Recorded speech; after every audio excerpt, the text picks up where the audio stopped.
આજે આપણે આ મોડ્યુલમાં વાત કરવાના છીએ લોકલ સર્ચેસ વિશે. આપણો આ કોર્સનો જે મેઇન એમ છે એ છે કે આપણે આપણા બિઝનેસની ગૂગલ બિઝનેસ પ્રોફાઇલમાં ટોપ રેન્ક કરાવવાની છે.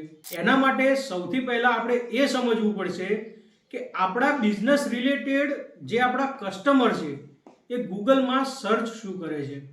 તો ચાલો આપણે એ સમજીએ કે આપણા કસ્ટમર મોસ્ટ ઓફ કેસીસમાં આપણા બિઝનેસ રિલેટેડ ગૂગલમાં કઈ ક્વેરી સર્ચ કરે છે.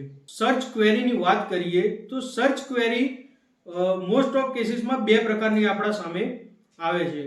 એક છે નિયર મી વાળી કેટેગરી અને એક છે સિટી નેમ વાળી કેટેગરી. હવે નિયર મી કેટેગરીની વાત કરીએ તો જેમ કે કોઈ રેસ્ટોરન્ટ છે તો રેસ્ટોરન્ટના કસ્ટમર કેવી રીતે ગૂગલમાં સર્ચ કરે છે કે જેમ કે best restaurant near me, best dental clinic near મી, જીમ નિયર મી. કોઈ પણ તમારો વ્યવસાય છે તો નિયર મી વાળી કેટેગરી આ પ્રમાણે વર્ક કરે છે. તમારો કસ્ટમર તમારા બિઝનેસ નેમ અને નિયર મી સર્ચ કરે છે. જેમ કે કોઈ ડિજિટલ માર્કેટિંગ એજન્સીની શોધમાં હોય તો એ રીતે સર્ચ કરે કે digital marketing near me, best digital marketing service near me.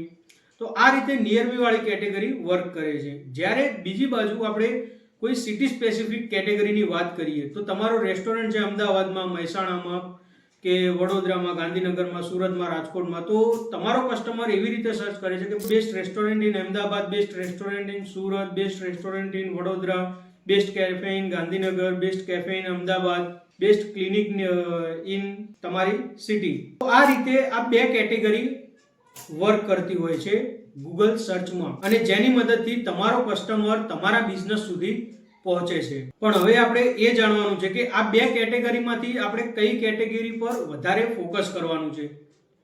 તો જે આ સર્ચ ક્વેરી છે એમાંથી નિયર મી વાળી સર્ચ ક્વેરીની વાત કરીએ તો એમાં તમારા લોકેશન, તમારું જે બિઝનેસ લોકેશન છે અને તમારો કસ્ટમર તમારાથી કેટલા ડિસ્ટન્સમાં એ સર્ચ કરે છે એના પર આધાર રાખે છે.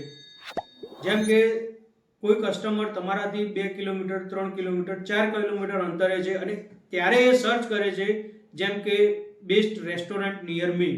તો તમારા કસ્ટમરની જેટલી નજીક બીજા બધા રેસ્ટોરન્ટ હશે એ રેસ્ટોરન્ટ ટોપ રેન્ક કરવાના છે જો તમારું ડિસ્ટન્સ વધારે છે. તો નિયર મી વાળી જે સર્ચ ક્વેરી છે એના પર આપણે માત્ર 20% ફોકસ કરવાનું છે. બાકીનું જે 80% આપણું ફોકસ છે જે રેન્કિંગ એસસીઓ અનુરૂપ એ આપણે જે સિટી વાળી સ્પેસિફિક કેટેગરી છે એના પર વધારે ફોકસ કરવાનું છે. અને જ્યારે તમે સિટી સ્પેસિફિક કેટેગરીની વાત કરો તો એમાં તમારે કીવર્ડ્સ ને એના પર કામ કરવાનું છે. એ આપણે નેક્સ્ટ મોડ્યુલમાં વાત કરીશું કે કીવર્ડ ઓપ્ટિમાઇઝેશન કેવી રીતે કરવું, એ કીવર્ડ તમારા નેમ, બિઝનેસ નેમમાં કેવી રીતે પ્લેસ કરવા, ડિસ્ક્રિપ્શનમાં કેવી રીતે પ્લેસ કરવા. કોઈ આપણે કીવર્ડ સ્ટફિંગ નથી કરવાનું જેના કારણે આપણે ભવિષ્યમાં આપણું લિસ્ટિંગ પણ બેન્ડ થઈ શકે છે. તો આપણે પ્રોપર જેન્યુઅન વેમાં જે ગાઈડલાઇન્સ છે ગૂગલ બિઝનેસ પ્રોફાઇલની એ ગાઈડલાઇનમાં આપણે રહી અને આપણા ગૂગલ બિઝનેસ પ્રોફાઇલને ટોપ રેન્ક કરાવવાનું છે. તો આપણે સિટી સ્પેસિફિક કેટેગરીમાં કામ કરવાનું છે વધારે રાધર ધેન નિયર મી વાળી કેટેગરીમાં. હવે એ આપણે જોઈ લઈએ કે ગૂગલ બિઝનેસ પ્રોફાઇલ જે છે એ શું દરેક બિઝનેસ માટે છે. તો ગૂગલ બિઝનેસ પ્રોફાઇલ એવા બિઝનેસ માટે છે કે જે બિઝનેસ ઓનર પોતાની ઓફિસનું, પોતાના સ્ટોરનું એક પર્ટિક્યુલર લોકેશન ત્યાં મેપ કરી અને કસ્ટમરનો ફૂટફોલ વધારવા માંગે છે, ક્વેરી જનરેટ કરવા માંગે છે. તમે કોઈ ઈ કોમર્સ બિઝનેસ કરો છો તો એના માટે તમારે કોઈ ગૂગલ બિઝનેસ પ્રોફાઇલની જરૂર નથી કારણ કે તમે ગ્લોબલી સેલ કરો છો, ઓલ ઓવર ઇન્ડિયામાં સેલ કરો છો. તો તમારે લોકલ કસ્ટમરની એટલી બધી નીડ હોતી નથી. એટલા માટે જે ઈ કોમર્સ બિઝનેસ છે એમને કોઈ ગૂગલ બિઝનેસ પ્રોફાઇલની જરૂર હોતી નથી. પણ હા, તમે જ્યારે ઈ કોમર્સ બિઝનેસ B2B કરો છો અને જ્યારે તમારું કોઈ ઓફિસ પર્ટિક્યુલર છે અને B2B ક્વેરી માટે તમે અગર ગૂગલ બિઝનેસ પ્રોફાઇલમાં લિસ્ટિંગ કરો છો તો એ વર્થ ઇટ છે. તો આજે આપણે આ મોડ્યુલમાં એ જાણ્યું કે આપણું જે લોકલ સર્ચ શું છે, લોકલ સર્ચ ક્વેરી શું છે, એની બે કેટેગરી આપણે જાણી. એક નિયર મી કેટેગરી છે, એક સિટી નેમ વાળી કેટેગરી છે. અને આપણે નિયર મી વાળી કેટેગરીમાં 20% ફોકસ કરવાનું છે અને સિટી નેમ વાળી જે કેટેગરી છે એમાં આપણું 80% ફોકસ હોવું જોઈએ, જે ઓપ્ટિમાઇઝેશન વખત આપણે શીખવાના છીએ કે સિટી નેમ વાળી જે સ્પેસિફિક સર્ચ ક્વેરી છે એને આપણે કેવી રીતે આપણા બિઝનેસ ડિસ્ક્રિપ્શનમાં, કેવી રીતે આપણે પ્રોડક્ટ બનાવીએ છીએ, પોસ્ટ બનાવીએ છીએ એમાં ઇન્ક્લુડ કરવાની, અને કેવી રીતે આપણા બિઝનેસ નેમમાં આપણે એને પ્લેસ કરીને કેવી રીતે આપણે ઓલ ઓવર જે આપણું આખું જે સ્ટ્રક્ચર છે ગૂગલ બિઝનેસ પ્રોફાઇલનું, એમાં આપણે આ જે સર્ચ ક્વેરી છે એને આપણે પ્લેસ કરવાની છે, જેન્યુઅન વેથી પ્લેસ કરવાની છે. ગૂગલ બિઝનેસ પ્રોફાઇલની જે ગાઈડલાઇન્સ છે, ટર્મ કન્ડિશન છે, એના દાયરામાં રહી અને આપણે આપણો ગૂગલ બિઝનેસ પ્રોફાઇલને ટોપ રેન્ક કરાવવાની છે. તો જેમ મેં આપણા ઇન્ટ્રોડક્શન વિડીયોમાં વાત કરી હતી કે હું દરેક મોડ્યુલના લાસ્ટમાં તમને એક ટાસ્ક આપવાની કોશિશ કરીશ.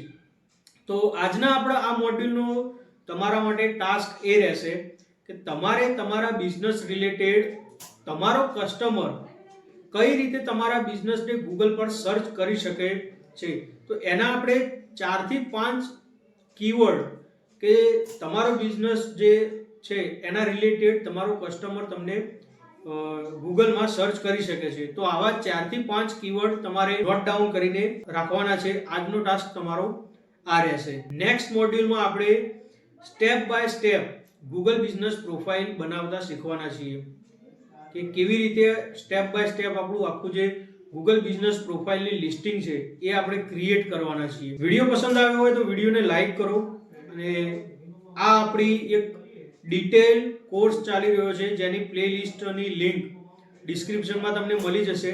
તો કોઈ પણ મોડ્યુલ તમારાથી મિસ ન થાય એ માટે ચેનલને સબસ્ક્રાઇબ કરી લેજો, બેલ આઇકનને ક્લિક કરી લેજો. દરરોજ સાંજે 7 વાગે આપણે એક મોડ્યુલ અપલોડ કરવાના છીએ. પ્લેલિસ્ટની લિંક તમને ડિસ્ક્રિપ્શનમાં મળી જશે. તમે પ્લેલિસ્ટમાં જઈ અને દરેક મોડ્યુલને ફોલો કરી શકો છો.